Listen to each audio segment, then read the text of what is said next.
Guys, Facebook Live. I'm Johnny Nelson. We've got a couple of guys next to me here that know a little bit about what's going on here in Vegas. We're in the edit suite at the New York hotel here on the strip. Behind the camera is Cool Cassius. I'm showing him a thing or two with those nice flip-flops and massive toes. Danny Hardy, Paulie Malignaggi, boys, welcome.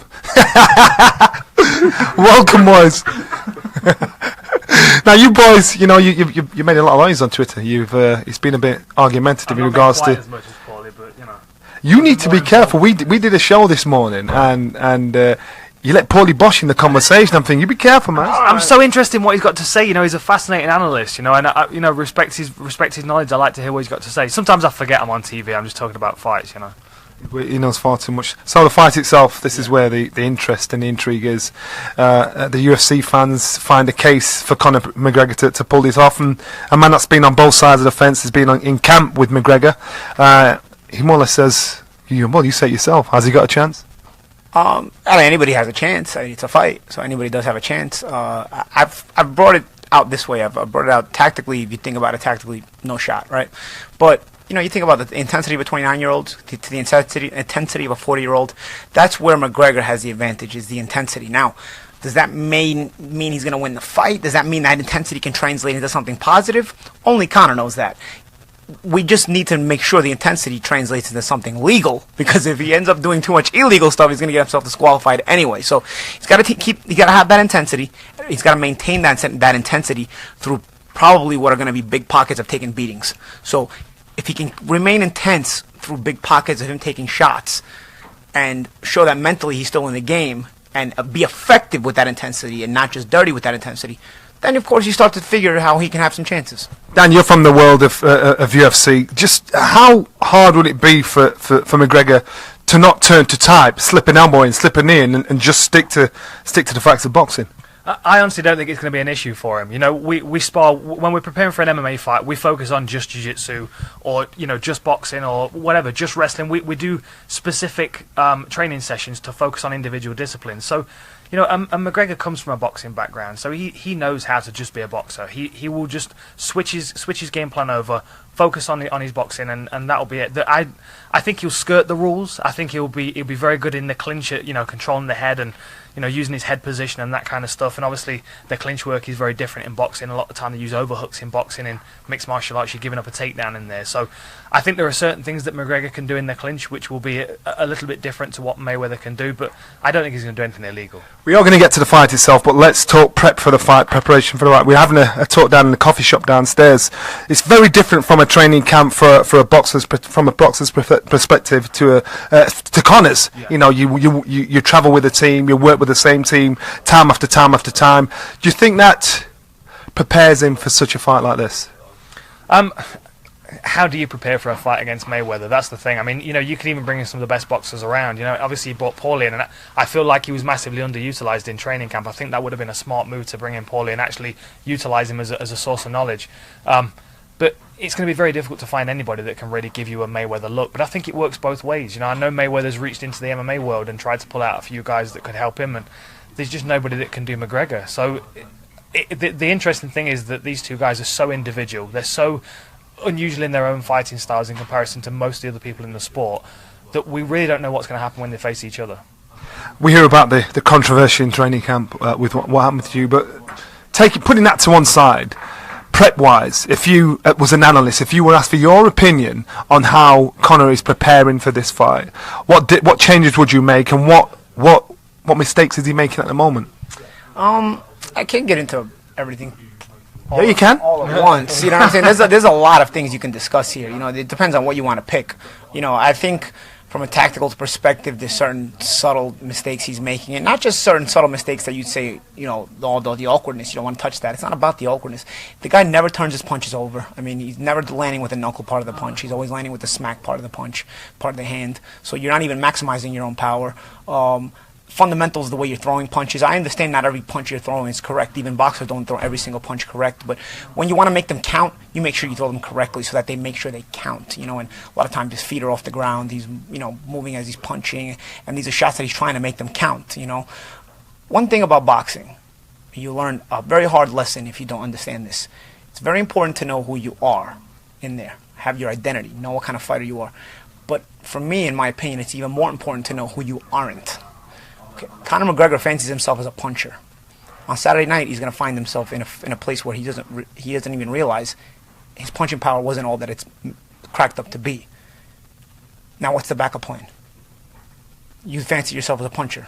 But he's shown that in the world of UFC. Now they're wearing You have 10 seconds. You have 10 seconds in MMA. You have 10 seconds in boxing. You don't have 10 seconds in MMA. You can pounce and finish the guy off in MMA. How many clear-cut knockouts does he have in mixed martial arts?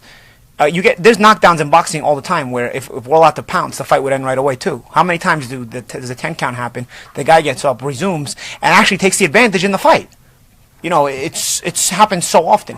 Think about it. If Shane Mosley versus Floyd Mayweather was a mixed martial arts fight, Mayweather probably gets stopped in round 2, right? Because he gets rocked. Mosley could probably take him down and finish him right there. You get the opportunity to recover in boxing a little better. Now, granted, this is also why guys die in boxing, because now you're concussed and you get a chance to continue. While in mixed martial arts, you get taken out and that's it. The fight's over. This is why people die in boxing, and I don't really hear of deaths in mixed martial arts. So there's a pros and cons to it there. But regardless, if you are a clear-cut puncher, if you fancy yourself as a puncher, boxers respect punchers of the level of Golovkin. If you don't punch like that, then you're not a puncher in boxing. Okay? You need different dimensions to your game. You need you need to be like an onion, have all those layers to you.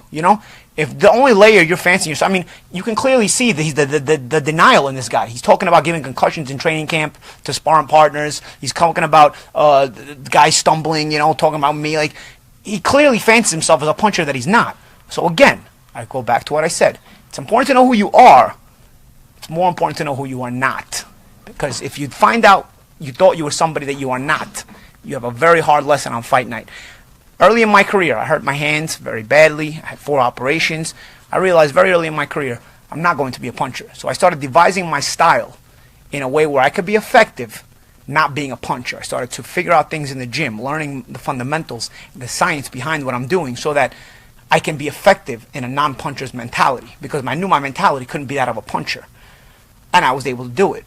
You have to know who you are, because now if I'm going to the ring and I think I'm a puncher and I start fighting toe-to-toe and I start staying in the pocket longer than I should because I fancy myself as a puncher and my punching power is going to get me out of the problems, and all of a sudden I'm not, I'm going to find myself catching a big beating because the guy's not going anywhere. As a matter of fact, he's just returning fire. So you have to understand this proper thing here, because it's very important. It could be the difference between winning and losing.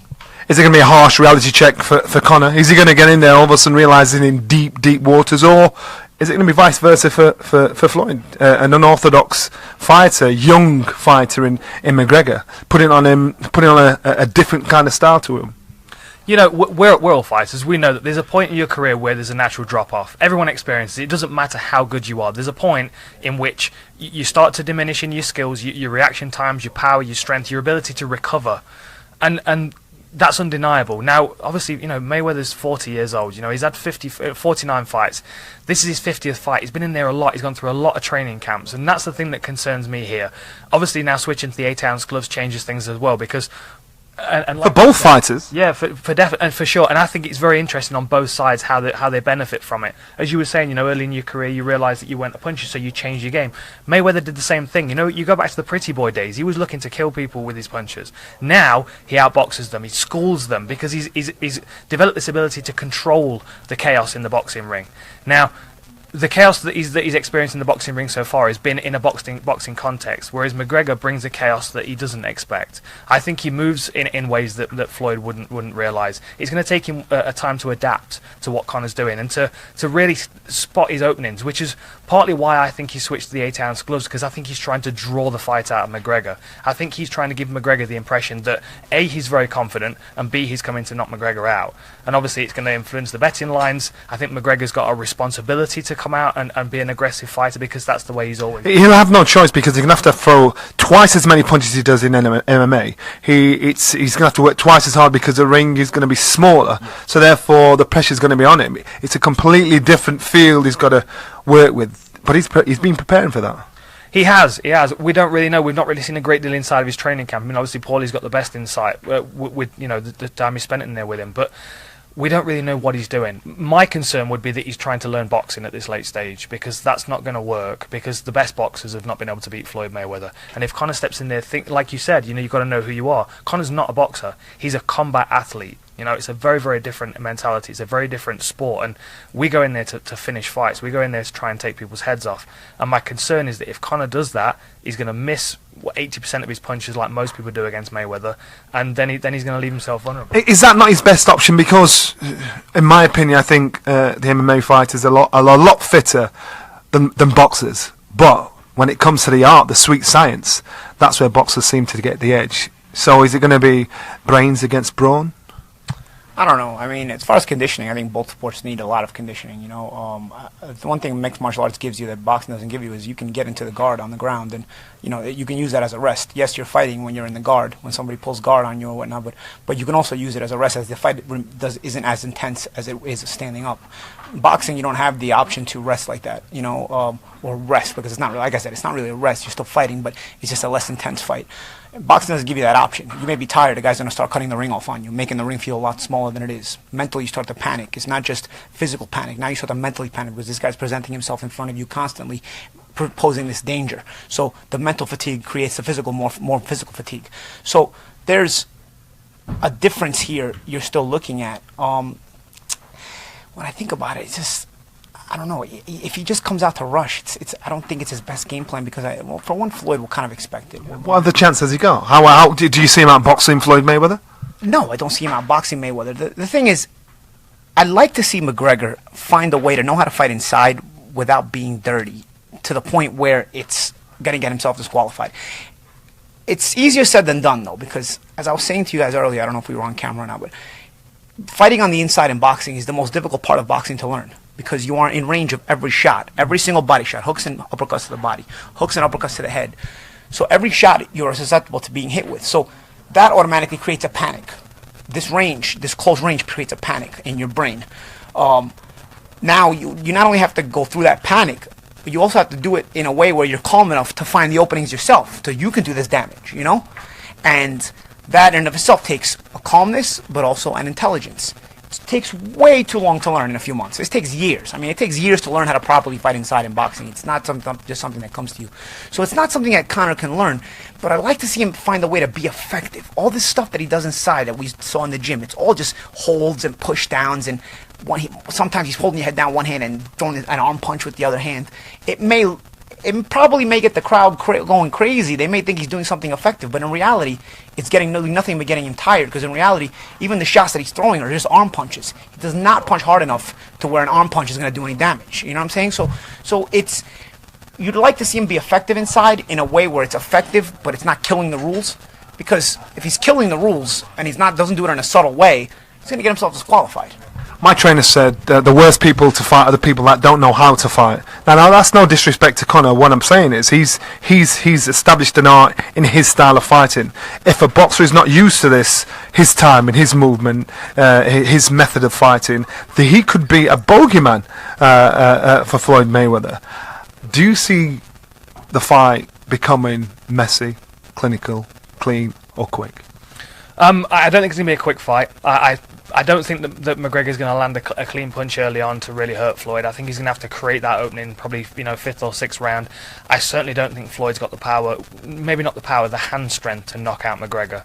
So I think that there's an element of comfortability there where he knows that McGregor's got a little bit of time to kind of work. So that's why I feel like the 8-ounce gloves it's a double bluff for Mayweather. I think he's trying to draw the fight out of McGregor so he gets the looks that he wants, so he can read him. Like Berto says, he studies everything, he watches. So even in the early rounds when he saw an opening that he knew that was vulnerable to Mayweather, and Mayweather wasn't taking it, he's studying, he's watching, he's making mental notes, he's downloading my movement patterns, and that's what he needs to do with McGregor. If you was Mayweather's corner man, and after the first round Mayweather came back and sat down, what would your words to him? Would you have expected him to even McGregor to even got that far?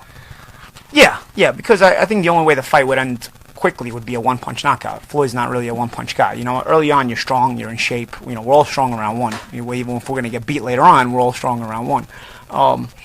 The thing about Mayweather is he's not a Golovkin kind of puncher, so the fight's not going to end in one round. Even if Mayweather is to get this stoppage, it will be a slow, calculated beating as it goes on, which actually hurts McGregor worse because an assault is, you'd rather just be put out of your misery. But instead of this becomes an assault if McGregor doesn't know how to defend himself properly and fight properly. I think Mayweather, you talk about the awkwardness of a fighter. You talk about the fact that a fighter that doesn't know how to fight is a hard guy to fight. That's correct for a timing fighter.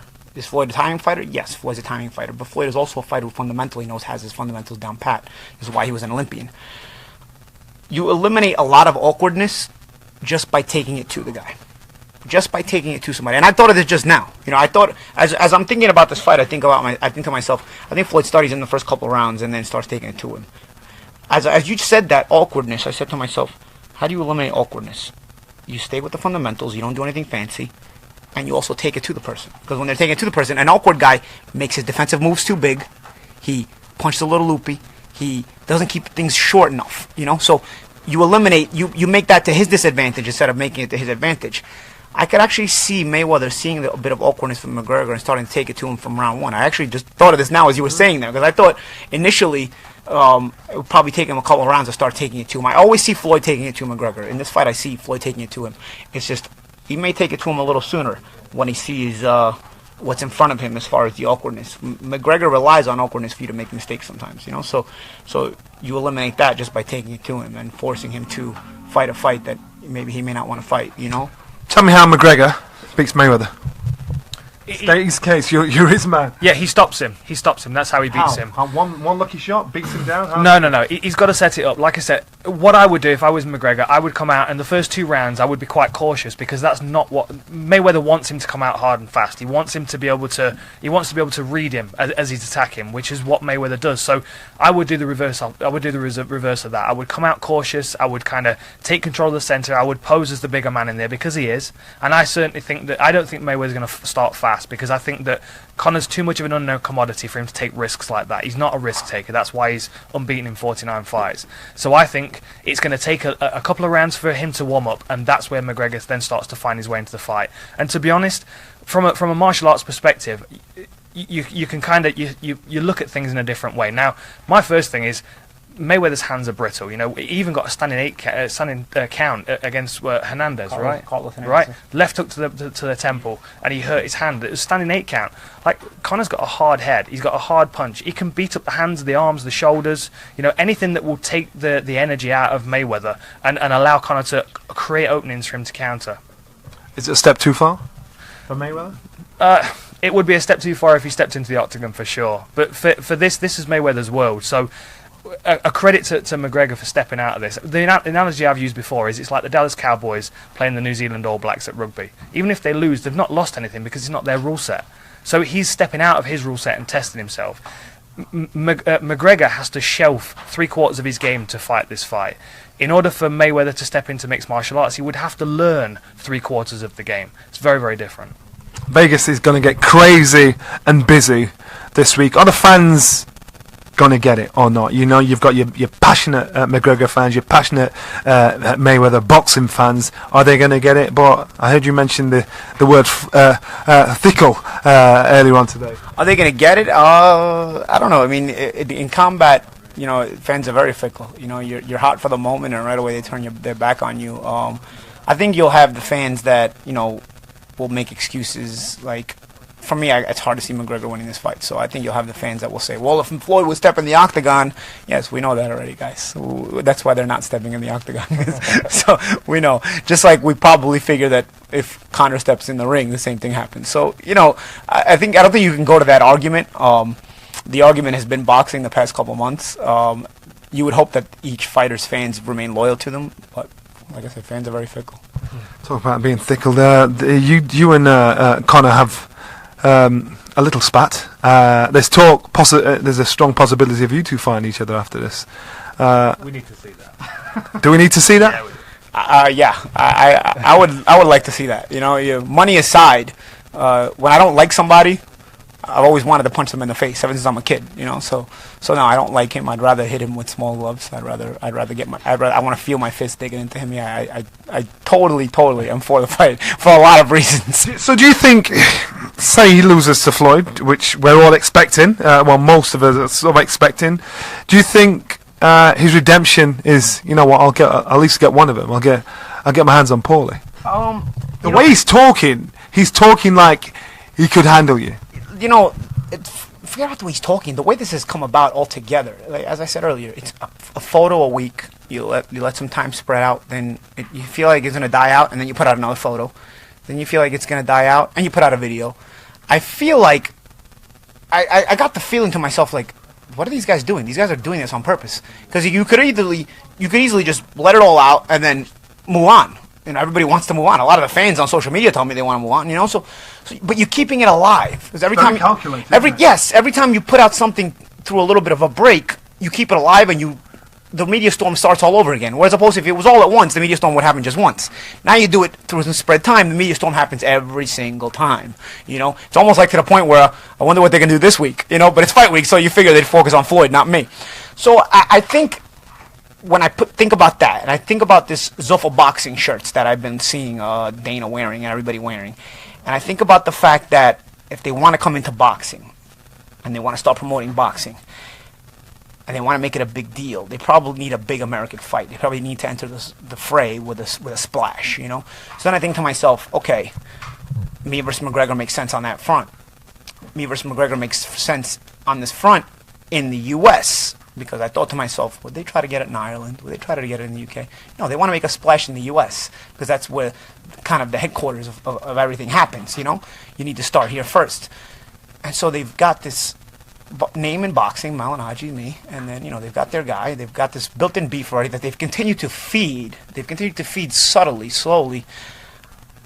I think the more I think about it, I think this was calculated from the start. Are you giving them more credit than they deserve? Because in preparation for the fight itself, you're thinking, these guys, what could they do? They're not smart enough, because you yourself said training camp has been ridiculous from a boxer's perspective. So promotionally, are they Svengalis? Have these guys got it locked down to a T? Yeah, well, Zuffa would be the Fertitas. Zuffa would be Dana. Zuffa wouldn't be his training team. You know what I'm saying? His training team just does what they do, you know, or don't do what they do in this case. I mean, I didn't see them doing much, but you know, I don't think the business end of it is handled by them per se. You know, I think it's handled by Adi, his Conor's manager, and Dana and Lorenzo Fertitta. You know, and I think they've been subtly feeding this. You know what I'm saying?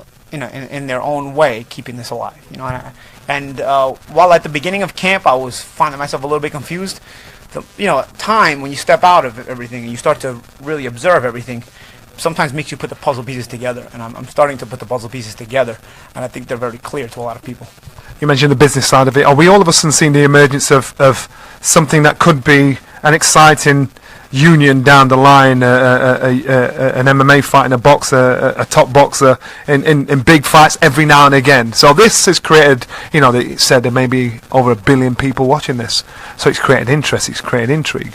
Could we see this again down the line and down the line again? Is it something that the mixed martial artists are interested in doing? Is it an argument you guys have in the gym when nobody's listening? I think we can see it again. I think this could be, you know, we could have these one-off fights that happen. The reality is that they're never going to be bigger than Mayweather and McGregor. I mean, this is as big as it gets. You know, no offense to Paulie, but this is the best of each sport coming together, and it's fortunate they're around the same weight class.